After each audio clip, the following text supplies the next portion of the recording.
வணக்கம், வணக்கம் அருந்தமிழ் உறவுகளே! எப்படி இருக்கீங்க? இந்த வாரம் டபுள் எவிக்ஷனா? ஜெஃப்ரிக்கு அதிகரிக்கும் ஓட்டுக்கள். ஒருவேள அன்ஷிதாவ அனுப்பிச்சிருவாங்களோ! அப்படிங்கிற ஒரு சந்தேகத்தை ஏற்படுத்தி இருக்கிறது. ஏன்னா, எனக்கு தெரிஞ்சு ஜெஃப்ரிய வந்து வச்சுப்பாங்க. இவர வந்து அனுப்பிடுவாங்க அப்படின்னு எனக்கு தோணுது. யார? அன்ஷிதாவ அனுப்பிச்சிருவாங்க அப்படின்னு. ஒருவேள அன்ஷிதாவையும், விஷாலையும் டபுள் எவிக்ஷன் பண்ணுவாங்களோ! அப்படிங்கிற ஒரு சந்தேகமும் இருக்கு. ஏன்னா, ஜெஃப்ரி வந்து டிக்கெட் டூ ஃபினாலேல இருந்தா, அந்த போட்டியோட சுவாரஸ்யம் அதிகரிக்கும் அப்படிங்கிறதுனால ஜெஃப்ரி அனுப்புவதற்கான வாய்ப்புகள் குறையிற மாரி தெரியுது. இது எத்தன பேர் ஃபீல் பண்றீங்க அப்படிங்கிறவங்க கமெண்ட் பண்ணுங்க. கண்டிப்பா நம்ம அத பத்தியும் பார்க்கலாம். அதேபோல இந்த வாரம் டபுள் எவிக்ஷனா, சிங்கிள் எவிக்ஷனா அப்படிங்கிற ஒரு சந்தேகம் எல்லாருக்குமே இருக்கும். பட் எனக்குமே சிங்கிள் எவிக்ஷனாகத்தான் இருக்குமோன்னு ஒரு சந்தேகம் இருக்கு. காரணம், இவன் வந்து விளையாட முடியாது. யாரு? ராணவ். அதனால 10 பேர் வேணும். 10 பேர்னா, அவன வந்து ஜட்ஜா போட்டுட்டு மீதி இருக்கிற 10 பேர வந்து 2, 2 பேரா பிரிக்கிறது. அது ஒரு சில இடங்கள்ல அந்த இது ஈக்குவலா பிரிக்கணுங்கிற மாரி வரும் இல்லையா? அது.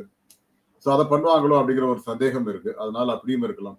இத பற்றி விரிவா பார்க்கலாம். அதுக்கு முன்னாடி உங்களுடைய கருத்துக்கள் வரவேற்கப்படுகின்றன. அதேபோல நம்ம சேனல லைக் பண்ணுங்க, சப்போர்ட் பண்ணுங்க, சப்ஸ்கிரைப் பண்ணுங்க. உங்கள் நண்பர்களுக்கு மறக்காம ஷேர் பண்ணுங்க. ஒரே ஒரு விஷயம் தாங்க.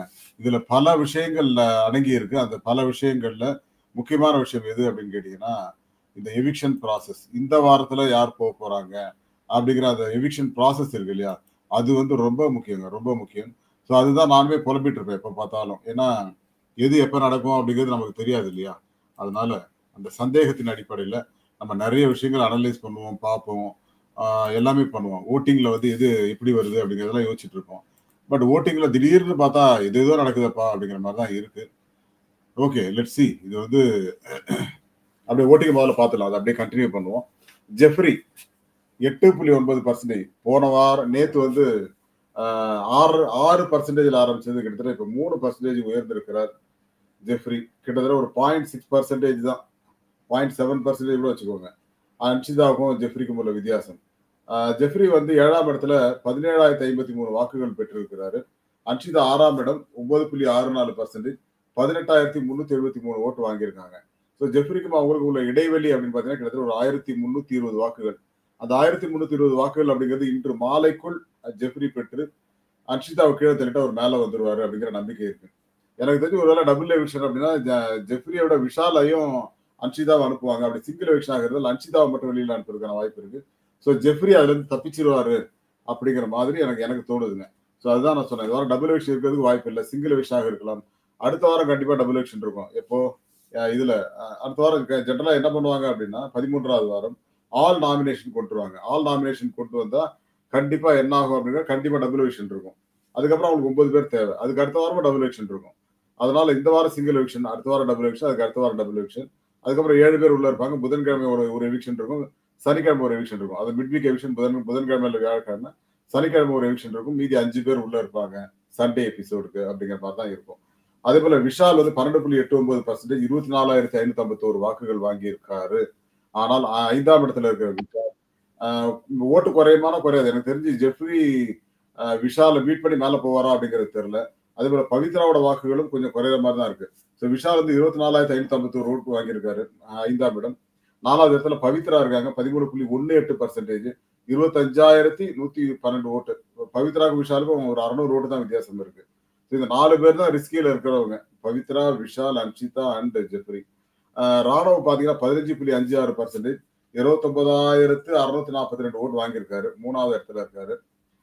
ராணவுக்கு சேஃப் தான். ஏன்னா கீழ இருக்கிற பவித்ரா, விஷால், அன்ஷிதா, ஜெஃப்ரி தான் மாறுமே தவிர, ராணவ் ஓட்டு பெருசா மாறாது. அப்படிதான் இருப்பாரு. 3வது இடத்துல இருப்பாருன்னு நினைக்கிறேன். மஞ்சரி 18.97%, 36,139 வாக்குகள் வாங்கியிருக்காங்க. ஜாக்குலின் 20.82%, 39,669 வாக்குகள் வாங்கியிருக்காங்க. இன்னும் 24 மணி நேரமே ஆகல. பட் இன்னைக்கு சாயந்தரத்துக்கு எப்படியும் 50,000 ஓட்டு ஜாக்குலினுக்கு வந்துரும்னு நினைக்கிறேன். ஜாக்குலின் பொறுத்த வரைக்கும் அவங்களோட இண்டிவிஜுவல் ஓட்டா தான் நம்ம எடுத்துக்கிறோம். ஏன்னா சௌந்தர்யாவோட ஓட்டு வருதா இல்லையான்னு தெரியல. சௌந்தர்யா ஓட்டு யாருக்கு போகும் அப்படிங்கிறதும் தெரியல. ஏன்னா ஓவரால் ஓட்டு போடணும்னு ஆசைப்படுறவங்க இதுல இருக்கிற 7 பேர்ல யார பிடிக்குமா, யார பிடிக்காதோ அப்படின்னு டிசைட் பண்ணி தான் ஓட்டு போடுவாங்க அப்படின்னு நினைக்கிறேன். நம்ம இந்த வாரம் வந்து யாரோ ஒருத்தர் தான் பிடிக்கும் அப்படின்னு எடுத்தீங்கன்னா யாருக்கா போடுங்க. எனக்கு தெரிஞ்சு என்னோட சாய்ஸ் வந்து ஜாக்குலின், பவித்ரா அண்ட் மஞ்சரி. இந்த 3 பேருக்கு ஓட்டு போடலாம் அப்படிங்கிறது தான். இந்த ஓட்டிங் அடிப்படையில இந்த வாரம் வெளிப்படையா ரொம்ப ரிஸ்கி ஃபேக்டர்ல இருப்பது வந்து ஜெஃப்ரி, அன்ஷிதா அண்ட் விஷால். ஜெஃப்ரியை அனுப்ப மாட்டாங்க பிக் பாஸ் டீம் அப்படிங்கிறது என்னோட உள்மனம் சொல்லிக்கொண்டே இருக்கிறது. அதுக்கு என்ன காரணம் அப்படின்னா, ஜெஃப்ரியை பொறுத்த வரைக்கும் அவன் இந்த nomination free pass sorry ticket to ஃபினாலில இருந்தா அந்த 10 ஆட்டத்துல ஒரு இம்பாக்ட கிரியேட் பண்ணுவான். ஆனா விஷால் பண்ணுவாரான்னு கேட்டா விஷால் பெருசா எனக்கு நம்பிக்கை இல்லைங்க. விஷால் அண்ட் ஜெஃப்ரின்னு கம்பேர் பண்ணும்போது ஜெஃப்ரி ஓகே அப்படின்னு பிக் பாஸ் டீம் முடிவு பண்ணலாம். அதனால ஜெஃப்ரியை உள்ள வச்சுட்டு டபுள் எவிக்ஷனா இருந்தா விஷால் அன்ஷிதா வெளியேற்றலாம். அல்லது ஒருவேளை சிங்கிள் எவிக்ஷன் மட்டும் பண்றாங்க அப்படின்னா அன்ஷிதாவை மட்டும் வெளியேற்றலாம். இந்த வாரம் 99% சிங்கிள் எவிக்ஷனாக இருக்க வாய்ப்பு இருக்கிறது. அது அன்ஷிதாவாகத்தான் இருக்கும், ஜெஃப்ரியா இருக்காது அப்படின்னு எனக்கு நினைக்கிறேன். ஏன்னா அவருக்கு ஸ்ட்ரைட்டா இன்க்ரீஸ் ஆயிட்டு 0.6% 7% எல்லாம் ஒரு நாள் வந்துடும். ஏன்னா இன்னைக்கு செவ்வாய்க்கிழமை தான், 3 நாள் முழுசா இருக்கு. அதனால அந்த வாக்குகள் சிறப்பா வந்து ஜெஃப்ரி கிடைக்கும். ஜெஃப்ரி வந்து ஒரு 9.5 10 11%க்கு போயிடுவார் வெள்ளிக்கிழமைக்குள்ள அப்படின்னு தோணுது. நான் அன்அபிஷியல் எவிக்ஷன் மட்டும் தான் சொல்றேன். நமக்கு அபிஷியல் ஓட்டிங் இன்னைக்கு வந்துடும். ஒருவேளை வந்திருக்கான்னு பாக்குறேன். வந்தது அப்படின்னா நம்ம அதை பத்தியும் இன்று மாலை பேசுவோம். பட் என்ன பொறுத்த வரைக்கும் அன்அபிஷியல் இருக்கிறதே ஒரு மாதிரி அது கரெக்டா தான் இருக்கும். எப்பவுமே பெரிய சேஞ்சஸ்லாம் வராது அப்படின்னு நான் நினைக்கிறேன். பார்ப்போம். நீங்க என்ன நினைக்கிறீங்க? யார் போவாங்க அப்படிங்கறத கமெண்ட் பண்ணுங்க. நிச்சயமா அதை பத்தி பேசுவோம். இதுல இன்னொரு முக்கியமான விஷயம் என்னன்னா, ஜெஃப்ரியோட கேம் வந்து நல்லா இருக்கு. ஆனா வந்து டபுள் கேம் ஆடுறான், ஒருத்தருக்கு துரோகம் பண்றான் அப்படிங்கிறது நம்ம கண்ணு முன்னாடி தெரியுது இல்லையா? அதுதான் இப்ப எல்லாருமே ஒதுக்கிட்டாங்க பாருங்க அவன்கிட்ட இருந்து. அவங்க கிட்ட பேசுறதுக்கே பயப்படுறாங்க இப்ப நிறைய பேர். காரணம் என்ன? இதுதான். யார் வெளில போவா, யார் என்ன பண்ணுவான்னு தெரியுது, யாரு கைத்தட்டல் வருதுன்னு பாக்குறது. சோ அதெல்லாம் பார்த்துட்டு அவங்களுக்கு சப்போர்ட் பண்றது அப்படிங்கிற மாதிரி போறான் இல்லையா? அது தவறு அப்படிங்கறத நான் சொல்லிக்கிட்டே இருக்கேன். ஒரு இடத்துல புரிதலோட விளையாடுற மாதிரி இருக்கு. ஒரு ஒரு இடத்துல வந்து அவன் என்னடா இப்படி கேவலமா விளையாடுறான் அப்படிங்கிற மாதிரி இருக்கு.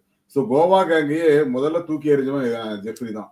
ஏன்னா அவங்களுக்கு திட்டுறாங்கன்னு உடனே அதை விட்டு ஒதுங்கினாதான் நமக்கு நம்ம சேஃப்டி அப்படிங்கிற மாதிரி நினைச்சு அவன் ஒதுங்குறான். ஆனா சௌந்தர்யா, ஜாக்குலின் இவங்க எல்லாம் ஒன்னா இருந்தாங்க. பட் போன வாரம் அன்பார்ச்சுனேட் அவங்களும் உடைய வேண்டியதா போச்சு. பட் இன்னைக்கு வந்து நம்ம திருப்பி கோவா கேங் ரிட்டர்ன்ஸ் அப்படிங்கிற மாதிரி சொன்னா புரியுது. இதுல அடிச்சு துவம்சம் பண்ணிட்டாங்க இவங்க மஞ்சரியோட அம்மா. யாரு? இவங்க மஞ்சரியோட சிஸ்டர் நினைக்கிறேன். சௌந்தர்யா, நீ வந்து என் பொண்ணு பொய் சொல்றான்னு சொன்னா அது தப்பு அப்படின்னு சொன்ன உடனே ஜாக்குலினே பொய் சொல்லலாம்னு சொன்ன உடனே ஜாக்குலின் பாக்குறாங்க, ஐயோ இல்லடி அப்படின்ற மாதிரி 2 பேருக்குள்ள அந்த பாண்டிங் வந்து உடைஞ்சு போன மாதிரி இருக்கு அந்த அவங்க சொன்னது. ஸோ இந்த ஃபேமிலிஸ் வர்றது என்னன்னா அடுத்தவங்களோட ஃப்ரெண்ட்ஷிப்பையும் உடைக்கிறதுக்காக அப்படிங்கிறது நல்லாவே தெரியுதுங்க. ஸோ இது ஒரு ஸ்டேட்மெண்டா எடுத்துட்டு இவங்க ஜாக்குலினும் இவங்களும் பிரிஞ்சிடுவாங்களோ அப்படிங்கிற மாதிரி கூட ஒரு சந்தேகம் வருது. பட் பார்ப்போம், இது எப்படி வேணா மாறலாங்க. ஓட்டிங் அப்படிங்கிறது வந்து லாஸ்ட் வீக்ல கூட மாறலாம். பட் நான் முத்துக்குமரனை பத்தி கூட சொன்னேன் இல்லையா, 4 ரீசன்ல அவர் வெளில போக கூடாது, அப்படி போகாம இருந்தாருன்னா தான் அவர் டைட்டில் வின்னர் அப்படின்னு. ஸோ எனக்கு தெரிஞ்சு இப்போ வரைக்கும் அவர் டைட்டில் வின்னராகத்தான் தெரியுறாரு. ஏன்னா அது வந்து ஒரு பெரிய மாற்று கருத்துலாம் இல்லை அப்படிங்கிற மாதிரி தெரியுது. பார்ப்போம், ஏதோ நல்லது நடக்கும். பார்ப்போம். Anyway guys, thank you all. மீண்டும் ஒரு நல்ல தலைப்போடு சந்திக்கிறேன். Thank you all and bye to every one.